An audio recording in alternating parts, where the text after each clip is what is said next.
Hello and welcome to my YouTube channel. Today I'm going to be discussing marrying outside your culture. So some background information: I'm Egyptian and I moved to Ireland when I was 3 years old. This is my second marriage. So my first marriage was to someone who was born and bred in Egypt, and my second marriage is to someone who is British. So I think I have the unique perspective of both experiences as a third culture kid. So my first marriage obviously didn't work out, was to someone who was born and bred in Egypt, and I was quite young when I was married to him. So the main reason I think the marriage didn't work out was our views weren't aligned. I always felt like a fish out of water in that marriage, just because I didn't really vibe or connect with the family, the friends. I just always felt, like an outsider looking in. And that's not to say that they made me feel like that. They were very welcoming. They were all super nice. I just think I didn't feel connected because I really struggled to connect to people who didn't have similar lived experiences as me. And I do brush up on this topic in my video, moving back to the motherland. I think that's what it's called. So I just always felt I wasn't my authentic self. I was always grappling to fit in, trying to do things that weren't authentically me to fit in, and that doesn't really work long term. So my current husband now, his name is Josh. He is British and he grew up in the Middle East. So he grew up in Morocco, he grew up in Cyprus, he grew up in Brunei, which isn't the Middle East, but abroad. So he was kind of the inverse of me, where I was from the Middle East and I grew up in Europe, and he was European and he grew up in the Middle East. So I think we're really connected because I never had to explain, the Arab or Egyptian side of me, because he'd lived in Jordan and in the region for so long. He probably lived longer in the Middle East than I did. He just understood like the social, cues, the societal expectations, all of that stuff. So I didn't have to explain it, which was a relief, because I always felt in relationships, I always had to explain myself. So when I was with someone who's Egyptian, I always had to explain this part of myself, the Irish part. And then if I was with someone who wasn't used to the Middle Eastern part of me, I'd have to, explain a lot. And it gets quite tedious after a while. So for me, it was very refreshing to find someone who understood both sides of me, like my Irish side and my Egyptian side. And I know this is a silly thing to prioritize in a relationship, but for me, for some reason, it just held a lot of weight. But I just felt I wanted someone to understand the same cultural references as me. Like if I was like, oh, did you watch Home and Away? Did you watch Grange Hill? When I do a reference to any of the shows I grew up watching, they'd get it and I wouldn't have to explain, because I didn't have that before.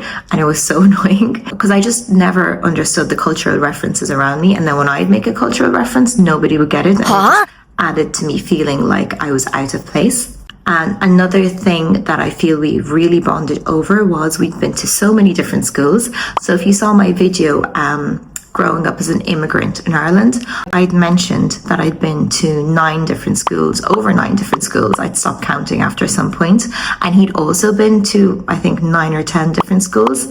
And this doesn't really have anything to do with being a third culture kid, but I think if you're a child and you're always like the new girl or the new boy, or you've moved so many times, or you have to uproot your life and start over so many times, it just kind of changes who you are, and it gives you like the way you interact with people and relationships and attachments. It's very different than someone who's, say, born and bred in the same place and they grew up that place their whole life.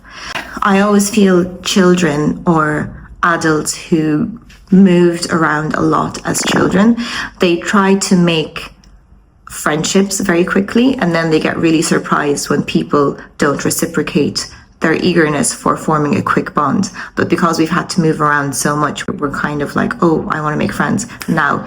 We don't really have the lived experience to understand that most friendships takes years to build, because by the time we make friends, we've always had to move.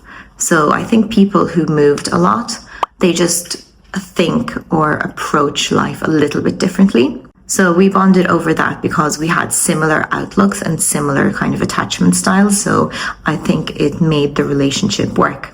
Another thing that was good for me was I was able to speak English all the time. So English is my dominant language. So whenever I talk to people who are mixed race or grew up in different countries, if I want to know what their dominant language is, I'd always ask them, oh, when you think to yourself, what language is it? When you dream, what language is it?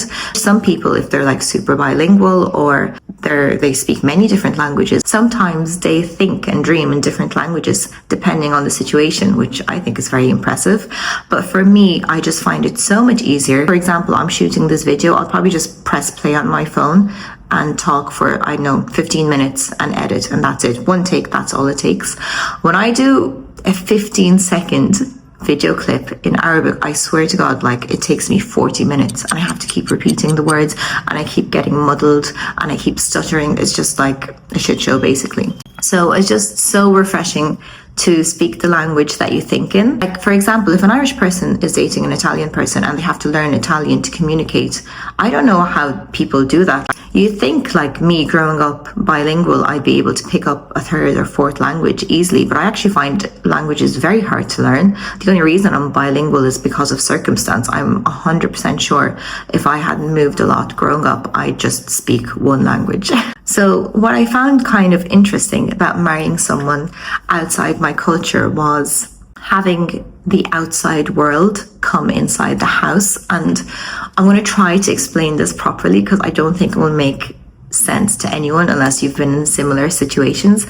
But when I was growing up in Ireland, my inside world, my house, was all Egyptian culture, okay? And then when I step outside, it was all Irish culture. So when I was growing up inside the house, I was one way. Outside the house, I was another way. And it was always this world inside the house and the other world outside the house. But having the outside world come into my house in the form of like having a foreign husband, I found that very jarring at the beginning. I was just like, oh, now I have to be the same way I am the house inside the house as well. And I just felt like I was kind of losing my identity.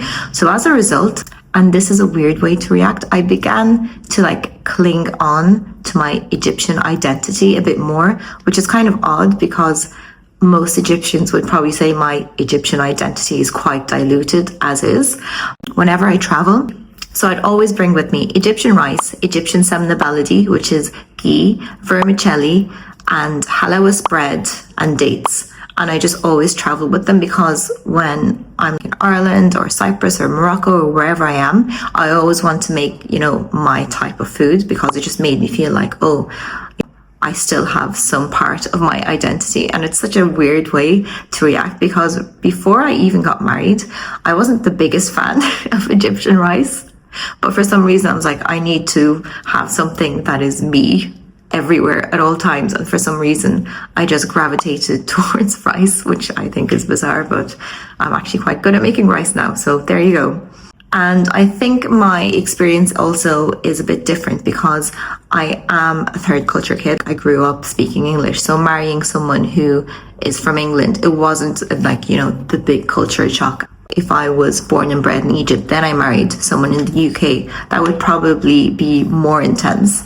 But yeah, so it wasn't really the biggest shock for me. It was actually an easier transition. I think this experience has been very beneficial, especially to my children, because they're entrenched in two completely different worlds. So they have their Egyptian side and that's their Egyptian culture. And then through my husband, they're exposed to like his British side and British culture. They're immersed in two worlds in a way that I wasn't or he wasn't growing up. We'd always have this learning inside the house, it's our culture, outside the house, it's the other culture. We never lived with anyone from outside our culture, we just met them on a social level.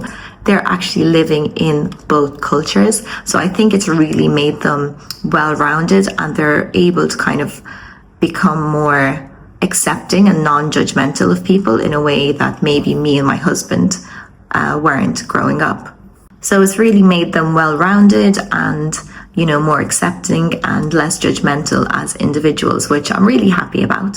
So that's just me brushing upon this topic. If you like this video and you want more videos like it, please let me know.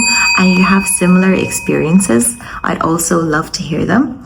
So thank you for tuning in and bye.